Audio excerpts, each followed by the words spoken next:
Hello, everybody, and welcome to Fortress Comic News, episode 328. I'm one of your hosts, Chris, alongside my co-host here, Mike. What's going on, Mike? Hey, man. Nothing. We just got a episode with just a couple of guys, a couple of buddies talking about comic stuff. Couple of dudes. A couple of talking dudes, comics. a couple of guys. Wasn't an interview today, but sadly, due to an injury, they can't be here today. That's the only type of excuse we allow is bodily harm.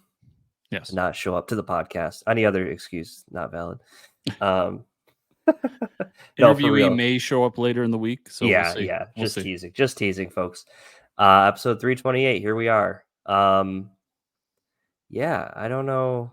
We're going to talk about Barbie today, folks. I just got back from seeing Barbie about an hour and a half ago. Loved it. It's really funny. It's not what I thought. I mean, it just, I took my expectations and ran away with them. So a lot of fun. Most people blast like metal or something driving down the street. Mike was blasting I'm a Barbie girl. I'm a Barbie girl. Well, it's funny because like some of our friends dressed in like pink shirts and pink shoes and stuff, and I was like, damn. I was like, I would have done that, but then I realized I don't own any pink. I don't own it. I own a lot of purple because purple is my favorite color. I got no pink in the wardrobe, Chris. So neither do I. And I think if I did, my friends and family might think that something is very wrong. Yeah, you're not. You don't. Your attitude doesn't exuberate pink shirt to me. Muted colors, black. Yeah. Black on black. Graphic tees with black. Yeah. Gray. I'm a big fan of gray. Gray, dark, very dark gray, like Batman. The brightest I go is red and green, and those are usually either Phillies or Eagles. I was gonna say those are sports team colors that you like, aren't they? That's funny. Yeah. This is interesting. We're not using Zencaster today, folks. For any podcasters out there that are interested in programs, this is a new program we're trying out today. So StreamYard. Yeah, I decided to use what everybody else in the industry uses. Yeah. Yeah, so they'll see how this one goes. But I'm liking it so far. Like the little decals that we have for all you YouTube viewers out there. Here we are. Yeah, Mike doesn't know all the cool stuff I can do now too, like this. Bam. What? Oh, he's for the audio files out there. Yeah, he's like popping up bubbles. Like, subscribe, and comment below. Wow. Thank God that we have that now. So we don't even have to say it anymore. We have the technology. have the technology. And moving into the house this week, I do, you always realize how heavy graphic novels and comics are, Chris. I know you can sympathize with me, but like when you you get to like one of those plastic cases and we don't have an interview. So I'm going to talk about moving comics today, folks. Get over it. It's one of them episodes. We haven't had one in a while. When you pack a plastic bin full of graphic novels, you're like, these aren't heavy. And then you go to lift it and your back gives out. You're like, what the fuck? Because all that space that was once air inside that storage unit is now like very tightly packed sheets of printed paper, which you don't realize how heavy they are until you go to lift it. Yeah. And that's when Mike stopped buying hardcovers. Yeah. Hardcovers, more like hard to lift covers. Am I right? Come on. No, but I was like, I had I moved the bookshelf into the office and stuff. And I'm like, all right, I could probably fit a few more trades on here. There's some room to grow. But it's fun to like do that and like go through the trades, be like, oh yeah, I have the whole run of God Hates Astronauts trades and single issues, and then you're like flipping through some other stuff. You're like, oh yeah, Grant Morrison Batman, those are fun reads. Like Batman R.I.P. and then it's just shit you're flipping, like Murder Falcon. I'm like, oh yeah, that was such a great book. Yeah. So it's cool to like go back through that stuff and be like, yeah, these are some great stories here that like one that I was like, holy shit, JSA with Jeff Johns, but the Thy Kingdom Come specifically. So like I'm just looking at those Alex Ross covers with the JSA and Kingdom Come Superman on the front, and I'm like, holy shit, this is like a fever dream for me. I relived the whole excitement I had when I first discovered that, like getting into comics. I'm like, holy fuck, my two favorite like universes colliding, Yeah, it's just a lot of fun stuff, reliving all that. Yeah. I mean, when That you're a is. comic collector, you pull those out and you look at them and stuff, right? That's what you do. So Yeah, and I'm on that adventure because I just subscribed to was it CLZ, CZL, whatever the yeah, fuck yep, map is. yeah, because you're cataloging all yours right now, right? Yeah, so I'm gonna be cataloging everything and Mhm, reorganizing them. And I mean, you can see if you're watching the video over here, the beginning of the boxes. mhm, Um, so that's gonna be a fun adventure, and it's yeah, gonna be fun because I think I'll be able to pick out a bunch that I can get rid of as well. mhm. Um, that needs to be a more regular part of my I need to comic do that. collecting is the purge. The purge, it has to happen, whether collectors want to admit it or not. I need to do a purge. I do for sure. Yeah, so it'll be fun. Um, Make room yeah, for more, and then I'll exactly. actually know how many issues of ROM I Y- need and what Yeah, ones I yeah. have 2 or 3 of. CLZ is amazing for you people that I I think it's like a couple that runs it from like the Netherlands or some random country, but it's $15 a year and like barcode scanner. So that's like you literally just scan all your comics into a pile. It populates it for you. It's amazing. I've been using it for probably close to, I don't know, 10 years now at least. So Very um cheap. yeah, super cheap. Like for all the things that it does for you, and you can add your own comics. So a lot of indie stuff you get on Kickstarter. You can scan the front and back covers, add it manually, you still have it um, in your database, because that's the next level of comic collecting, is actually having something in your pocket that tells you everything that's in your collection. Yeah. But nobody ever asks. But what you do is when you go to those back issues, you got your phone open. It used to be an Excel spreadsheet I had back in the day, and then I switched to this. So I was telling a few indie creators that they should take the initiative to do that themselves mhm, because I've read that you can, as a creator, put your books on there mhm, and catalog them. yeah, And I was like, it doesn't sound like a lot, but it is. your fans would be really happy if they could type in, I don't know, Granite State Punk, and then Right, although that's a exactly. scout book now, but Oh, yeah, you true. know, whatever book you want to name from an indie creator, and they Mhm, just see it instead of having to do it themselves. It would just be like right, that extra level of be like, oh, look at that. right. I can bring up one is King Cryptid. Most alternate comics aren't on there, so you buy alternate comics, none of them are in CLZ. You got to add them manually. So There you go. Yeah. which kind of deters you. If I get a pile of Alterna, I don't feel like manually adding them all in. I'm not gonna lie, and so they just stay in my pile of Alterna stuff. So it is what it is. Fun. I got a phone call the other day, Chris, about comics. Oh, When a number calls me that I don't know, I let it go to voicemail, as most millennials. But I I man, this had to be a couple years ago now. There's a comic book shop, and I'm going to name drop them because of how heartwarming this phone call was. About 2 years ago, I think that's when the Invincible show came out. Right around when the Invincible show came out, I was like still collecting a lot of my Invincible books. I think I needed 20 to 30 more for my entire collection. hmm. And I walked into Ravenswood Comics. Now Ravenswood's been there in New Hartford, New York, near Utica since I was a kid. And they said, "Hey, well, if we ever get a collection of Invincible stuff, we'll write your name down. We'll give you a call." Okay. Never hear from them. I wasn't expecting to. About 2 weeks ago, I get a phone call. We're now living in 2023, folks. This was had to be back like 2021, and he goes, "Hey," leaves me a message. We just got a big lot of Invincible comics in, and your name was on the list in our notebook here to like give you a call. And I called him up. I'm like, "Man, that's crazy." He goes, "Yeah, the owner said, I think we had a guy coming in looking for Invincible comics." I'm like, "That dude, that had to be like 2 years ago." He goes, "Well, what ones are you looking for now?" And I said, "Well, I only need 3 more issues." And he goes, "Wow." He was excited for me that I only needed a few issues. And I'm like, "You probably don't have them." So I listed them off. He goes, "Yeah, that's not in this collection." But I was like, "That's awesome that you guys called me." I'm like, "That was really cool." So Yeah. I'm like, I "Damn. definitely something from 2 years ago. I definitely even like being your friend. If you were Yeah. like, I'm looking for this, Yeah, and two right." years go by, I'd probably be staring at it, be like, there was something about this book I should know. Exactly.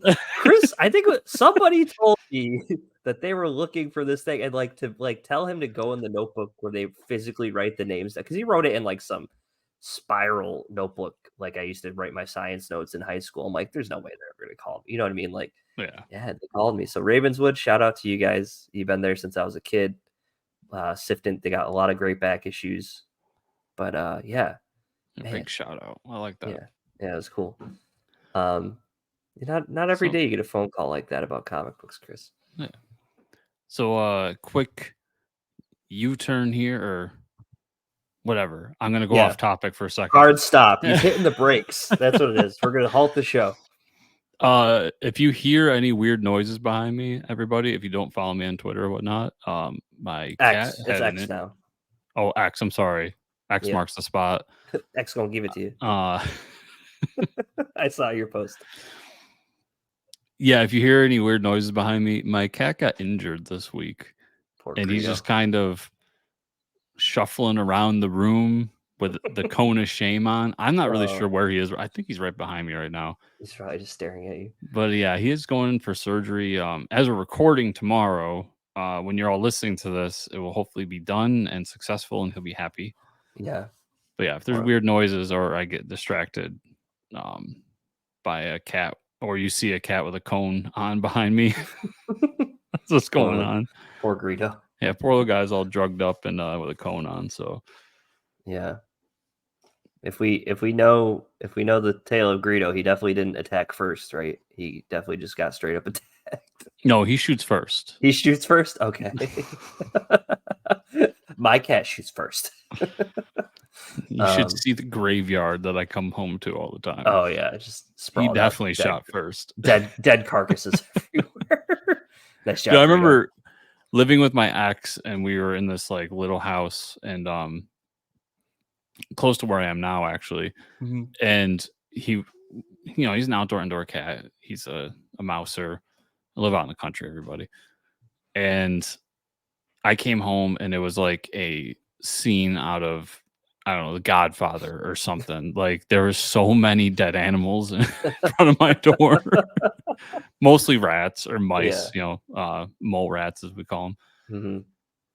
I couldn't believe it. I just looked at him, and he's so proud of himself. He's just sitting there like looking at me like, what's up? This cat just went Rambo on a colony. Yeah. Field mice. Yeah. He walked in with like a Gatling gun and was like, you're all mine. That's amazing. So yeah. And he's a little miserable because he's been indoors for 4 days straight now. But well, we can't have him getting his tail bit off. So that's where you're staying, little Greedo. Yeah. Where it's safe. All right, let's jump into the show here, folks. We had a Secret Invasion finale. We did. So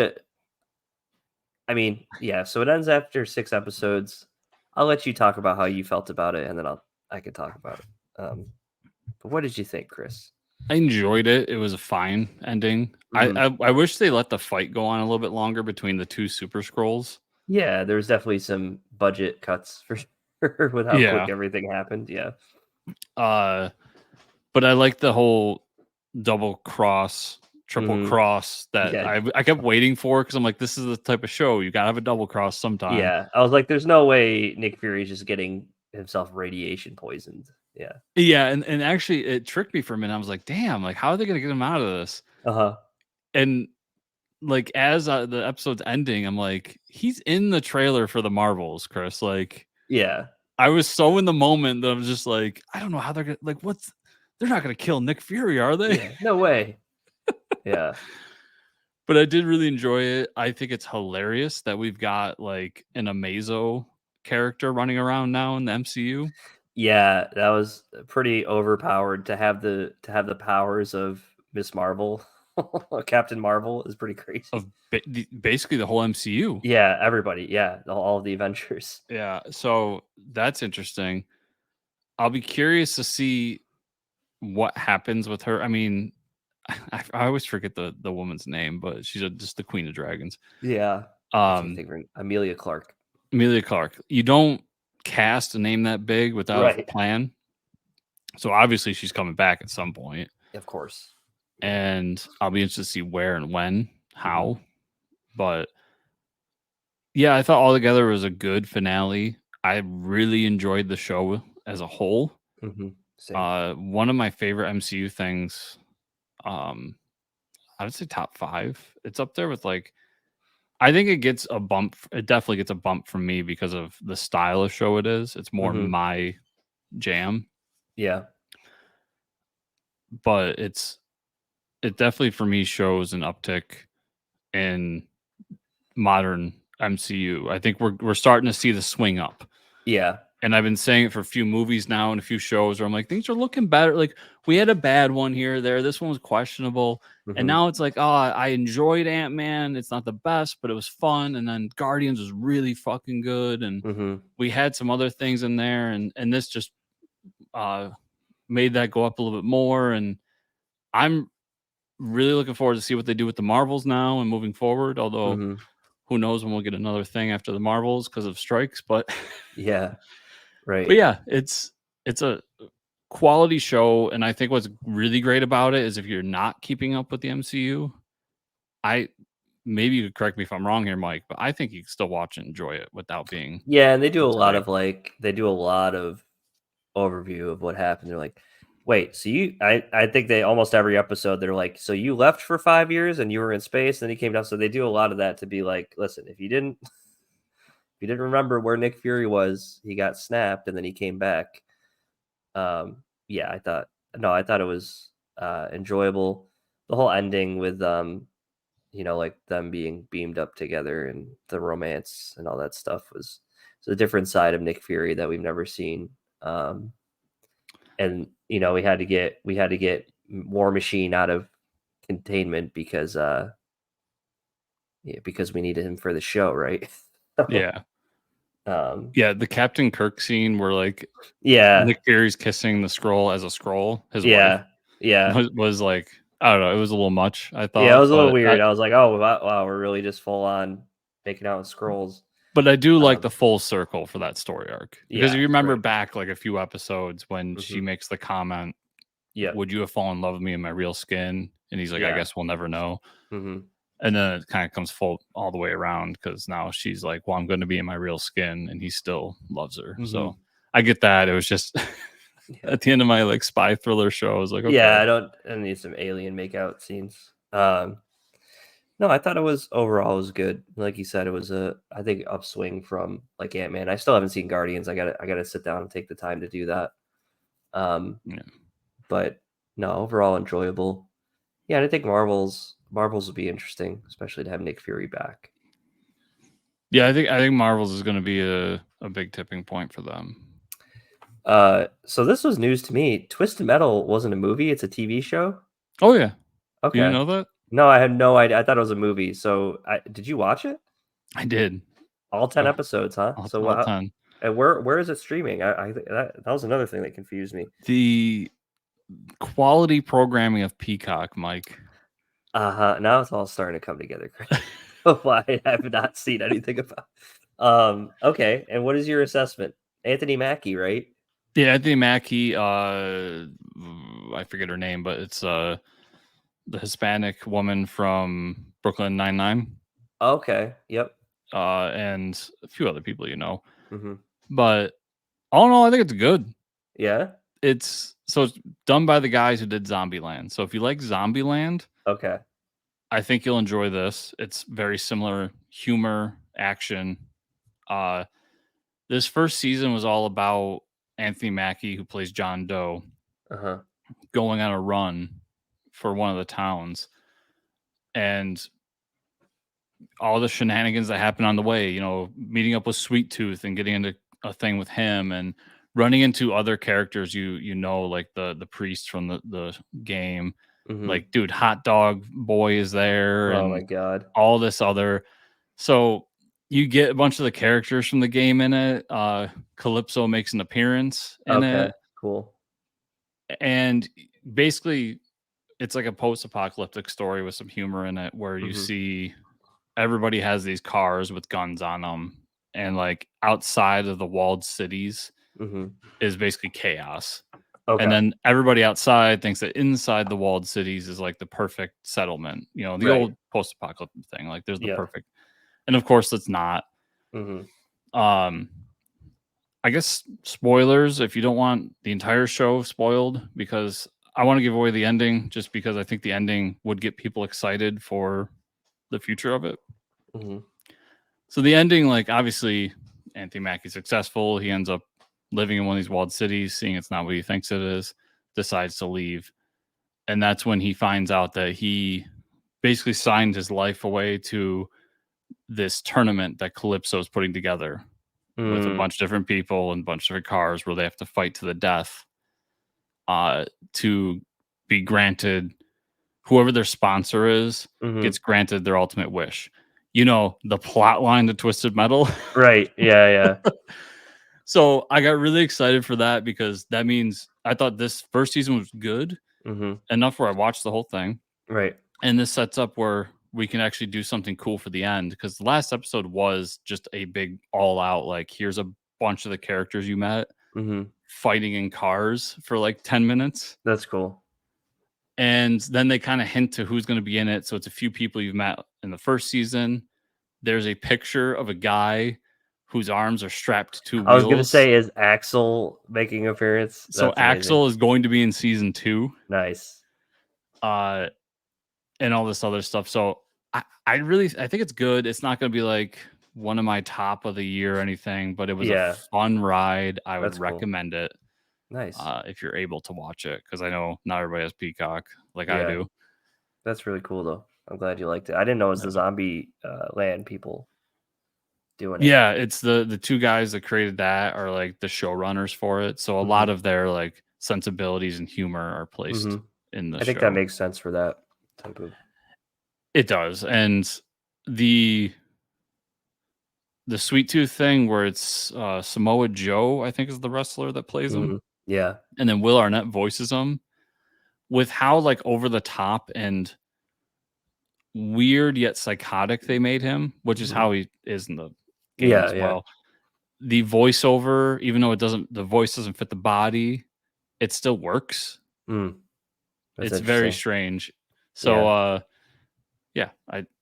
I would recommend it if you want something fun and action packed to watch and they're like half an hour episodes. So that's cool. 10 episodes. Well, it's like 5 hours. Nice. Yeah. I'll have to check it out. Let's get into the movie stuff. So I saw Barbie, everybody. Just got back from seeing it. I loved it. So I think, I knew Greta Gerwig was directing it. I didn't know she had co-written the movie as well. So Greta Gerwig is really good. I mean, she did Lady Bird, a movie that I loved. She did Little Women, which is another great, well-renowned movie. But this one, I mean, like, totally, like, it does a bunch of things. So first off, we have a cast of like MCU and DCU people, because like, we got Peacemaker shows up for a scene. You got oh my God, John Cena. Was he invisible? You have Harley. No, you have Harley Quinn, obviously leading the movie. Helen Mirren does a voiceover. So there's this really funny part, and there's some spoilers here, people, but it's a fun movie. There's not a whole lot to spoil. Will Ferrell's really good in it. He plays like the CEO of Mattel. Awesome. His character's so good.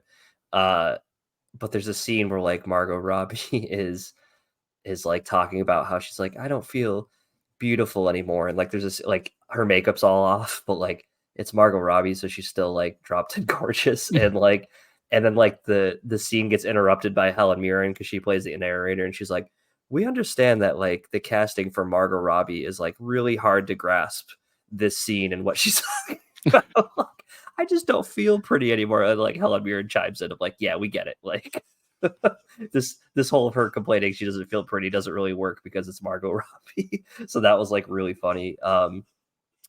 Simu Liu is in it. Shang-Chi, the guy who plays Gravik from the, oh my God, Secret Invasion is in it. He plays a Ken. Michael Cera plays Alan, who was a like friend of Ken back in the day that was like not popular and everybody hated. So that's kind of how they treat him in the movie. And like there's all these rejected and discontinued Barbies that I had no idea about, but like everything is like relative. So like, you know, she'll start her day off and like the carton of milk looks like the carton of milk that like the Barbies had, and like when she goes to pour her milk, nothing's coming out, and she's like pretending to drink. So it's like subtle things like that that are like really funny. And then jokes like, you know, everybody in Barbie Land believes that in the real world they've solved like sexism and stuff. They're like, what do you mean? Like when I like she believes that if she goes to the real world, everybody's gonna thank her because she's Barbie and she's like, you know, she's solved all the issues for women. Like, and obviously she gets there and like she goes with Ken, and Ken is like, wait, so like men are important, is all this stuff. So it's, oh my god. And the guy who plays Ken, I'm blanking on the name right now. Oh, But Ryan Gosling. Ryan Gosling, yeah, he was amazing in it. He was really funny. His character is hilarious. I mean, he plays dumbass Ken, but it not even dumb. He's just like overly expressive, which was really good. And Chris, there's a bunch of jokes, but there was one. They make a Zack Snyder Justice League joke in this movie. And I was like, what? Really? So that won some points for me. It was a fun joke of like the Barbie, like the Kens are like take over Barbie Land for part of it, and all the Barbies that like had specific jobs, like one's president, you know, one is a nurse, one is a doctor. They're like, they like snap out of it and they're like, yeah, it was weird. Like, I know that I'm a doctor, but for some reason, like for the past 2 weeks, all I cared about was the Zack Snyder Justice League. And it was like, no, and everybody, of course, everybody turns and looks at me because I like, you know, forced a lot of people to watch that movie. And I was like, whatever.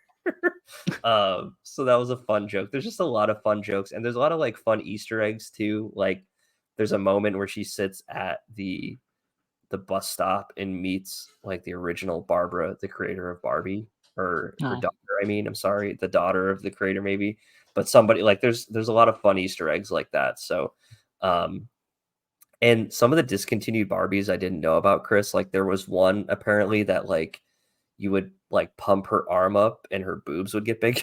Like had no idea that that was a thing. There was one that had like a TV, like a screen inserted, like molded into her back. So like when they talk to her, she's like, I have a TV in my back. I never wanted this. Like this is like, I didn't want this at all. Yeah, it's a really fun movie. I think you'll enjoy it. And honestly, the jokes, like I know people have gone to the theater when it was more popular, like because it came out a couple weeks ago now. That like, I mean, kids will enjoy it because they're just there for the Barbie stuff and the like the really vibrant colors. And adults are gonna really enjoy it. I mean, they are enjoying it because of the jokes. The jokes are like the writing, the existentialism. Obviously, there's some emotional stuff there about like, you know, growing up, and just like your place in the world, being a human, and all these things. So, I mean, it fired on all cylinders. It was a lot of fun. So, I highly recommend it. Was the Barbie called Growing Up Skipper? Yes. Yes. This is ridiculous. Yeah, Growing Up Skipper. Yeah, isn't that crazy? Yeah, like yeah, you wouldn't think it was real, but it's real. Yeah. And they apparently there was a pregnant Barbie that was discontinued, so it's so funny. Like she has her own dream house because all the Barbies live in the dream houses, and whenever they see her, they're like, "Oh yeah, we don't talk about her." Like and she's just like in the background. It's so messed up. They're like, "Yeah, we made a pregnant Barbie once, but it was really weird, so we don't talk about her."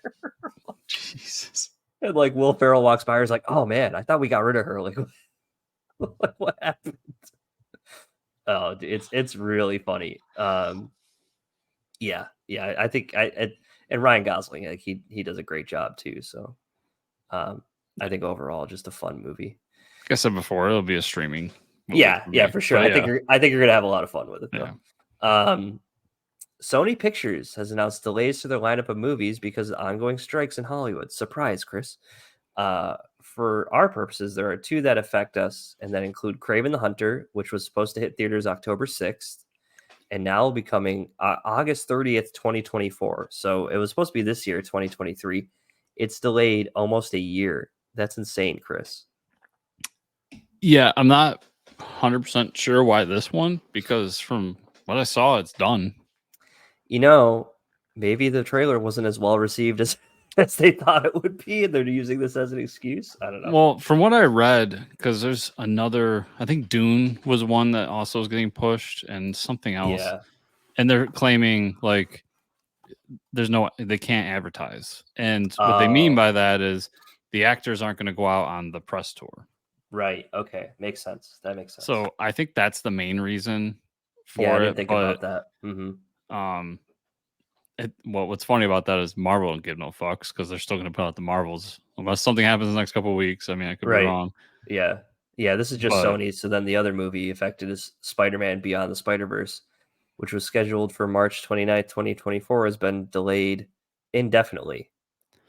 this one is because the voice acting isn't done. Mm. So when's the strike going to be done? They don't Yeah. know. Right. They don't I got know. hiccups all of a sudden.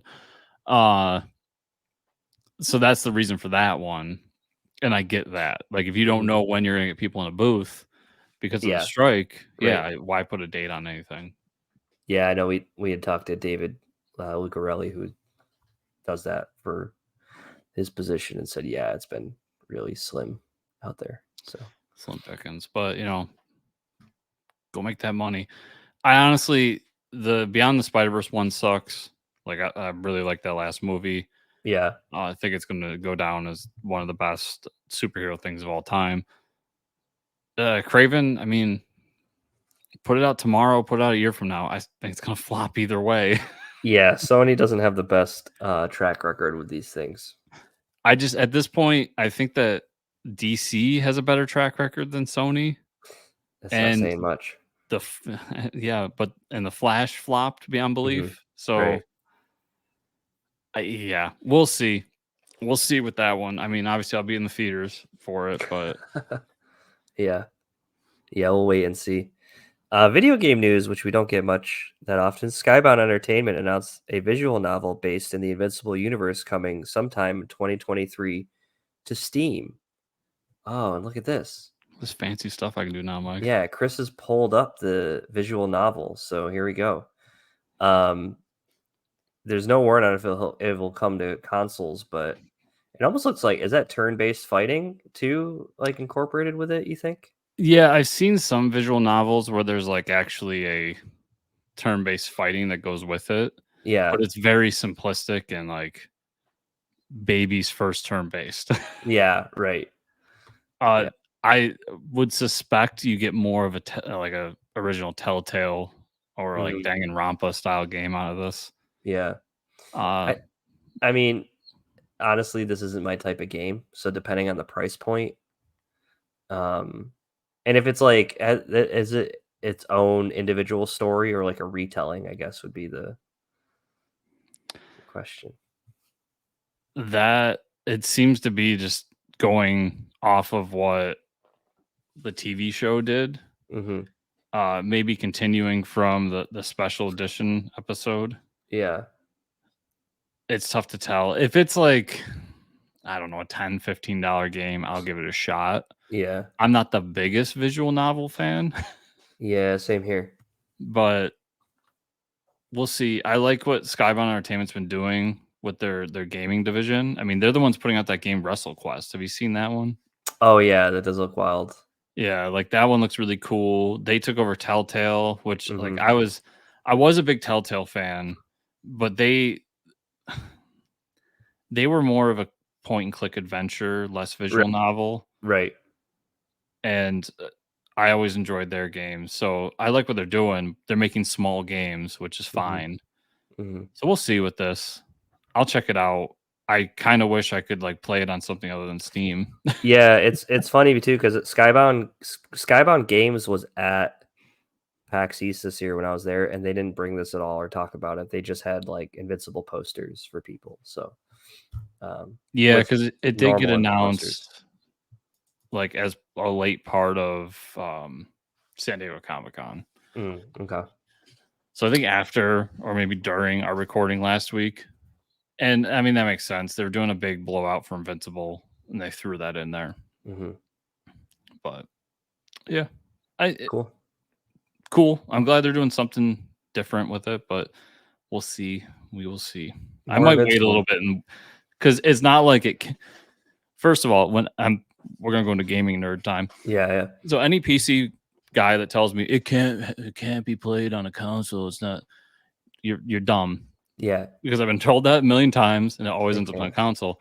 Mhm. I think this will end up on a console, and this isn't something so spectacularly big or gorgeous that there's anything standing in the way. Right. So I almost like kind of want to wait for like a Switch version. Like Yeah. for you, Steam Deck would be perfect. Steam Deck would be for great. this. Yeah, handheld would be great. Yeah. Yeah. Mm-hmm. I recently looked And up what a Steam Deck costs and then yeah, immediately closed the window because there's no fucking way. yeah, you missed the. They just had a big sale, like 20% off too. I think last month or something. But I yeah, mean, I get it for you and a lot of my friends are PC based. yeah, Cool. yeah. If you're all PC 20% based, off. I need like 60 to 70% off for that thing to yeah, be justifiable. yeah. Honestly, I use it more than my PC now, so it was worth it for me. Yeah. And Yeah. And the I will say the Steam folks are usually the most blunt and straightforward with their reviews, so we'll definitely see that. Yeah, I actually use Steam reviews more than anything to determine whether I'm going to buy a game, and I Yeah, don't it's a very review good Steam that gauge, often. and how even the game will run too. So that's cool. Yeah. Comic news. Marvel announced that they're returning to Secret Wars, the new limited series set in the original event for its 40th anniversary. The series will be called Marvel Superheroes Secret Wars Battle World and will be written by the original editor of Secret Wars, Tom DeFalco, and will be drawn by Pat Olive. Interesting, Chris. Nice. I love this. Yeah. So we got some covers here for So this is video people. during the original Secret Wars.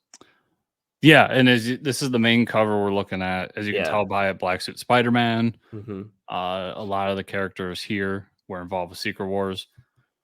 I'm super excited for this. That's cool. I mean, Secret Wars is one of the most important events in comic history. Mm-hmm. It is the like first. Yeah. So anything that like plays with that era, I'm always down for. Unless it involves Deadpool, because nobody cares. And they have like when the original editor working on it and everything just means a lot. So Yeah, that's cool. I think this is really cool. And this cover here, this Oh, yeah. homage to the original. Yeah, dude, that's a cool cover. Very yeah. So damn. yeah, I'm really excited for this. I will 100% be picking it up. It's got to go in the Secret Wars collection, Mike. Yeah, it does. You got to have it now. It's part of the continuity. Oh, that's another cool one. They have some really cool covers. Wow. DC, after recording last week's episode at the end of San Diego Comic-Con, announced a new Batman Black Label titled Batman City of Madness. The new series will be written and drawn by Christian Ward and be a prestige-sized comic book. The series is described as cosmic horror story with hints that involves the Court of Owls. Yeah. And here we have the cover pulled up for all you visual watchers. Interesting colors, obviously Cthulhu because of this tentacle, and then the Court of Owls. Honestly, this whole like involving Cthulhu and cosmic horror with Batman has been really cool lately. And to get the Court of Owls involved, I think this is going to be a really cool book. Yeah, I'm down for this. I think I love the Court of Owls. They are best used as sparingly as possible. Mm-hmm. And I think that's what adds to their mystique and their like how their coolness factor, if you will. Mm-hmm. And correct me if I'm wrong, but first time we've used them since their introduction. They might have showed up in like a Detective Comics run or some event book, and I can't remember what. They had showed up maybe once, but it haven't been used a lot for sure. If they did. Okay. Well, this will be the first thing I've read with them since then. Yeah, anything that I've read, because I've seen that they were used somewhere before, or like at least hinted at. But no, this will be where they're the main focus. Yeah, this is interesting. Yeah. So, and I love these covers are great. I mean, dude, Black Label has just been a phenomenal addition to Yeah, DC. that was like one of the best things they thought of in a while. Yeah, That's so a crazy like Cthulhu Batman. That is just awesome. yeah, and great. I mean, yeah, great artwork. I'm so down for this. We're gonna talk about a DC Black Label book later. Yeah, I haven't read one I don't like yet. yeah, I know. So Yeah, yeah, same. this one. Everyone I read is so much. It's just like, you know, they let them do their thing. And it's just awesome. Yeah, so. It's the grown-ups DC. Yeah, and it's not. I mean, it's bogged down with continuity, but it's not like. Yeah, Which is great. yeah, I like that. I think a lot of.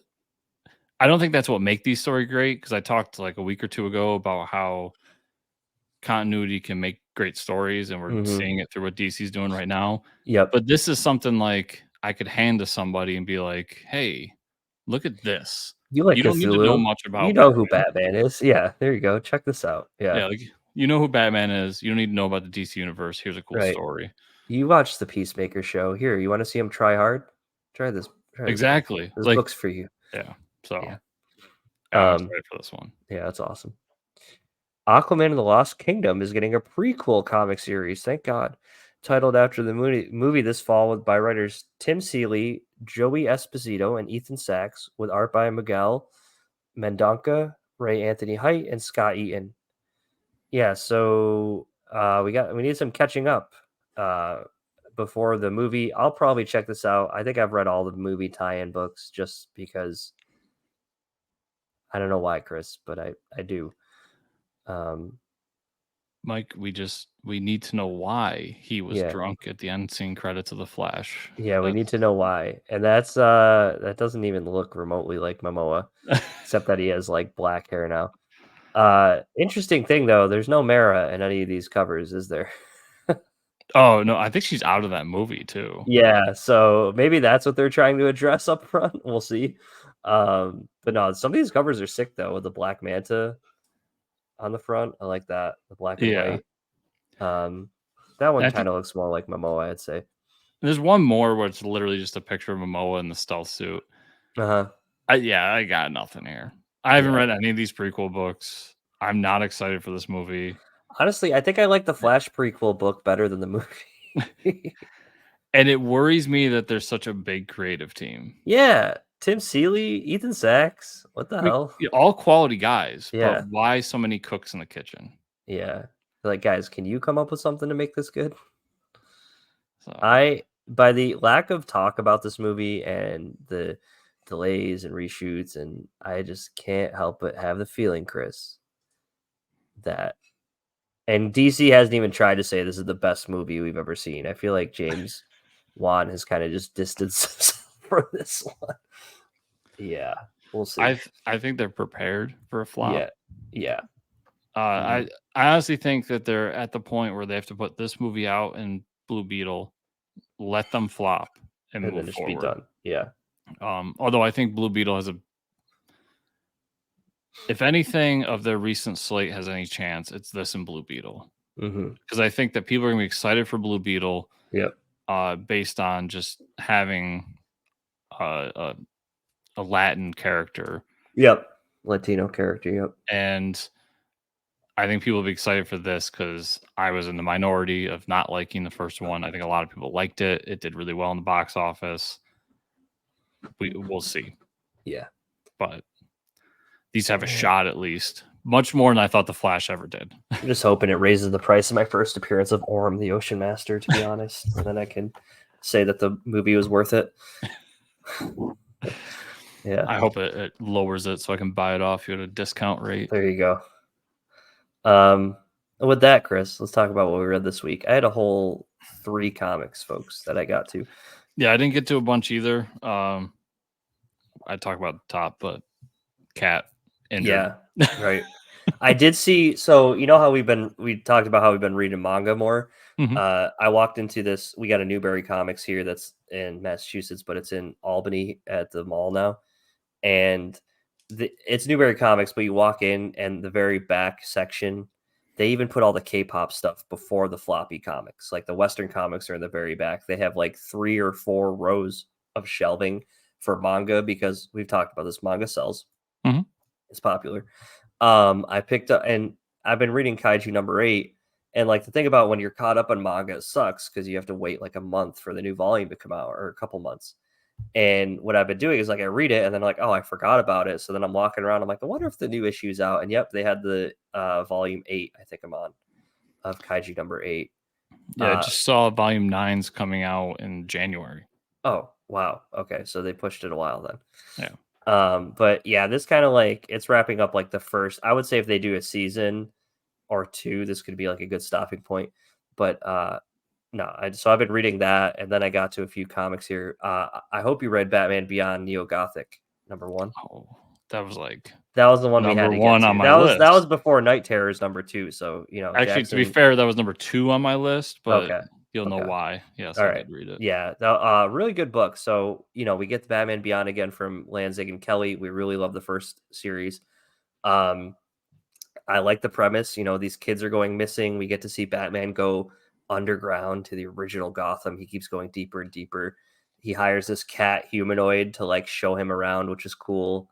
And then he runs into King Croc, who's Killer Croc, but he definitely rules this section of the city, and he's huge now and he's mad, and that's kind of where the issue trails off. But it's really cool. I mean, the best part about this book is the world building of Gotham, Neo Gotham, and seeing the Underdark or what have you, and the characters and the world. And it's just this. I mean, this is Batman Beyond. These books have been so much fun.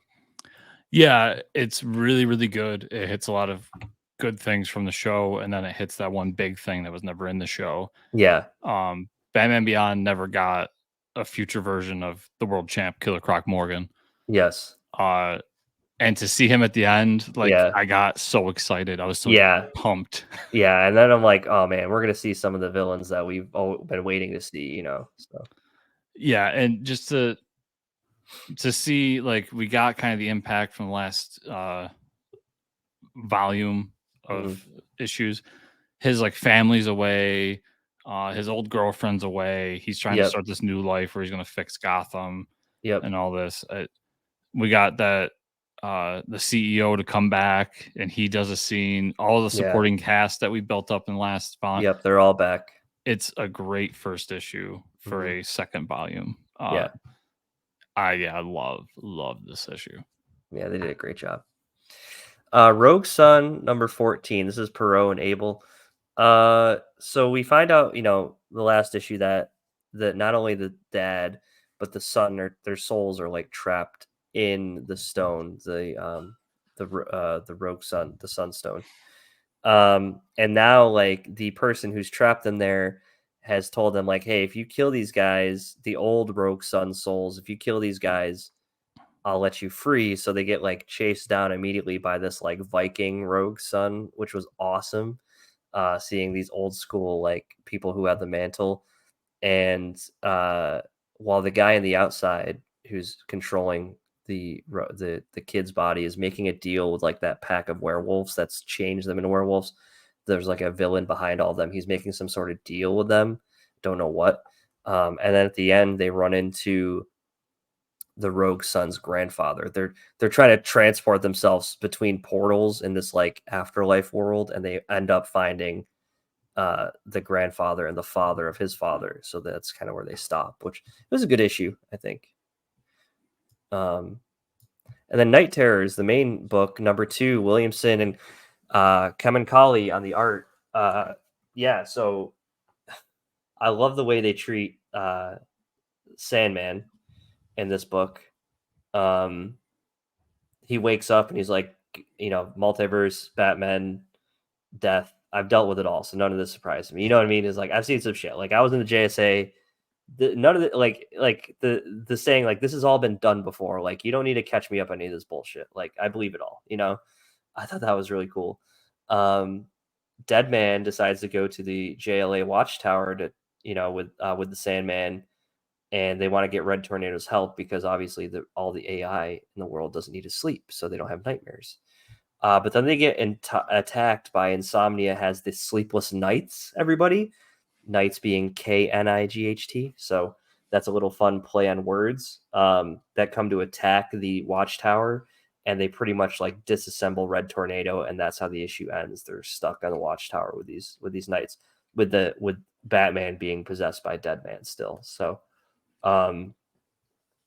yeah, and we kind of find out like the origin of the Nightmare Stone, how like Sandman thwarted these people back in the day that were trying to summon the stone.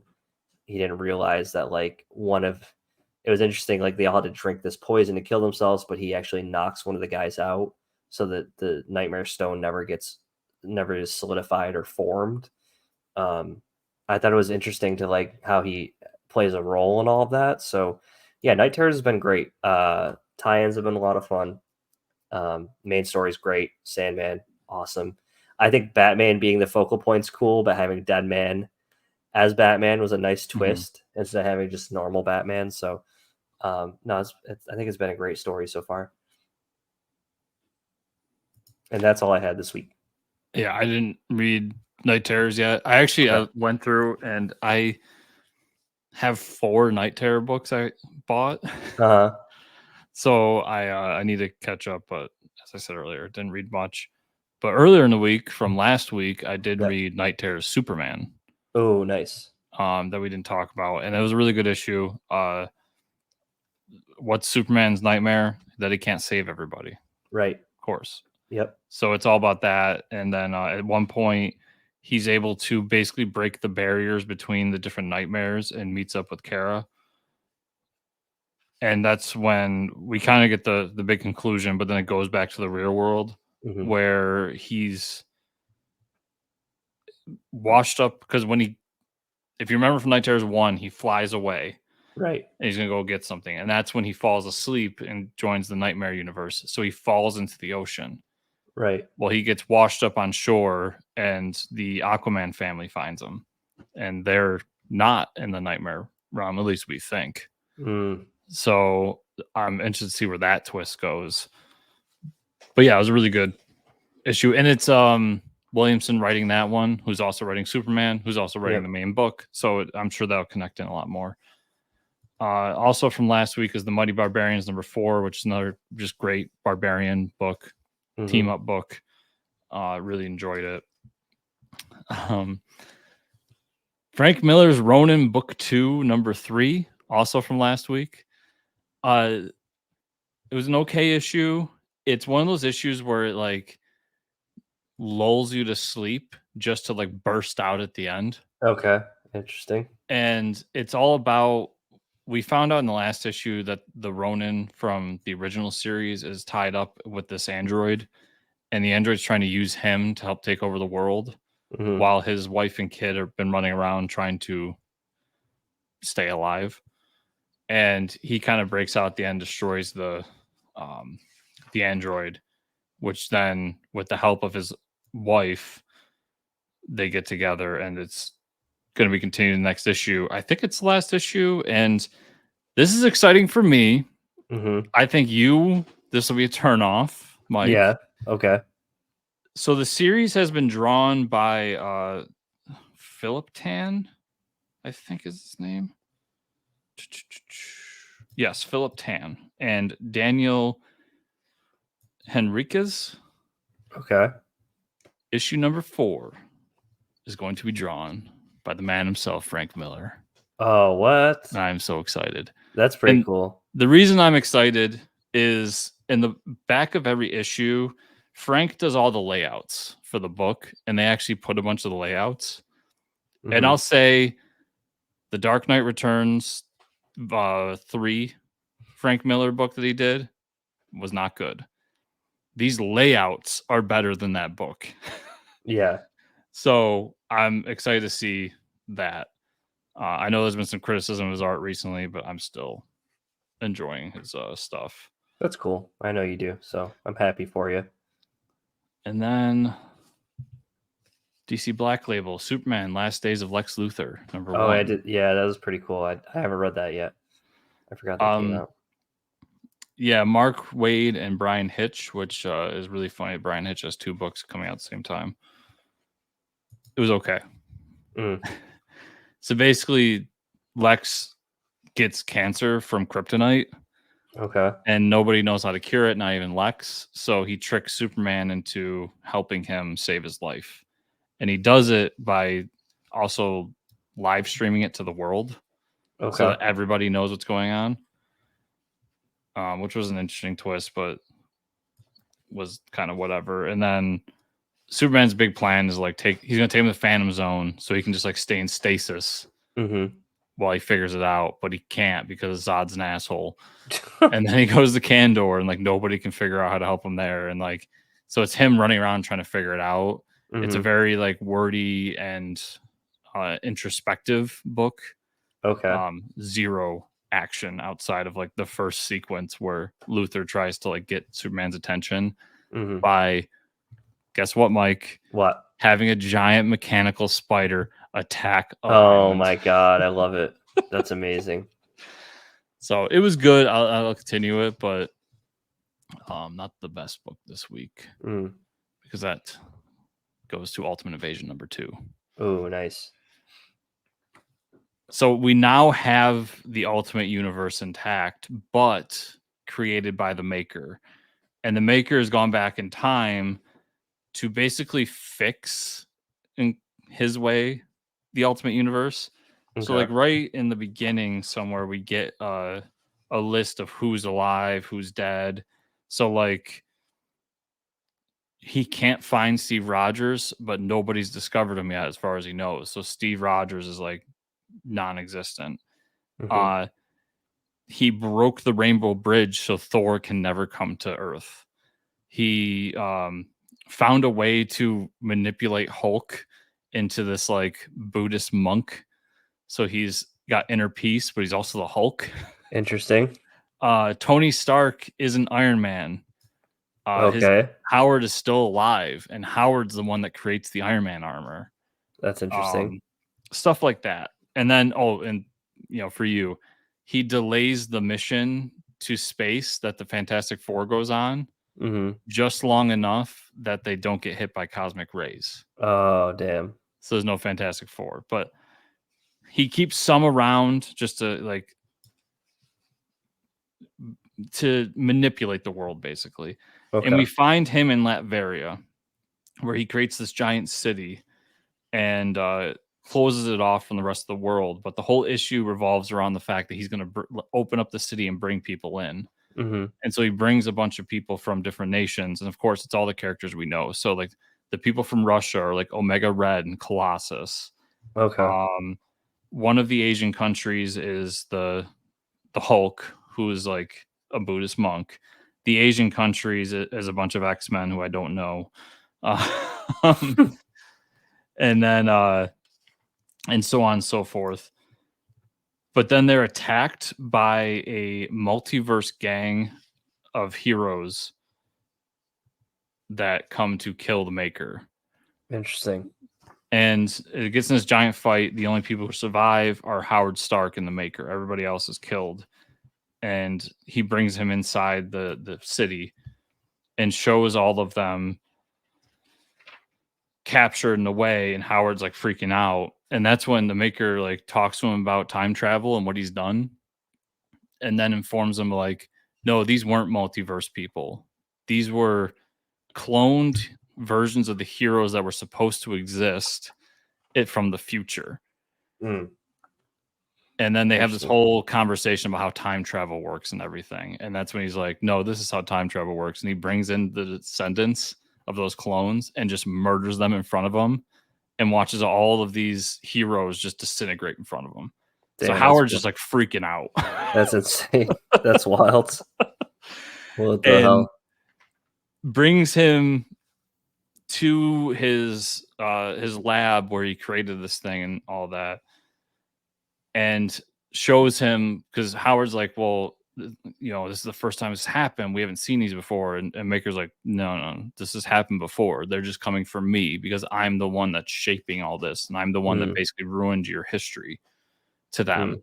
And shows that like they were successful, but I'm the maker. So like he takes off his helmet and a part of his head is missing. Oh, wow. And that, although it will regrow over time, it affected his memories. So he's like, I'm sitting in this room with this giant machine and I don't know who made it. I think it was you. And that's kind of how the issue ends. Oh, interesting. So fucking good, dude. That's cool. That's awesome. Yeah, I love this book. I mean, I can't tell where it's going to go, except that I know that the next 2 issues involve Victor Von Doom and Kang. Mm-hmm. So bring it on. Yeah, that Ultimate sounds really Invasion was cool. awesome. That sounds really cool. Yeah. But Mike, that was everything I read this week. Where can people find you on the internet? You can find me at Fortress Ricker, or I'm sorry, yeah, Fortress Ricker on X. Where can they find you and or the show? You can find me at Fortress Chris on X and other social media platforms. Also, you can find the show on X at Fortress Comics _ and also at fortresscomicnews.com. Remember, everybody, to all you watching, listen to what the thing says. Like, subscribe, share, comment down below. If you are listening to us, go on the podcatchers, mobile apps, all that. Give us reviews, 5 stars or bust. Yeah, Helps get out a out of here. ton. And there's also Patreon at patreon.com/fortresscomics. So thank you all so much for listening and or watching this week. And we'll see you all here next week.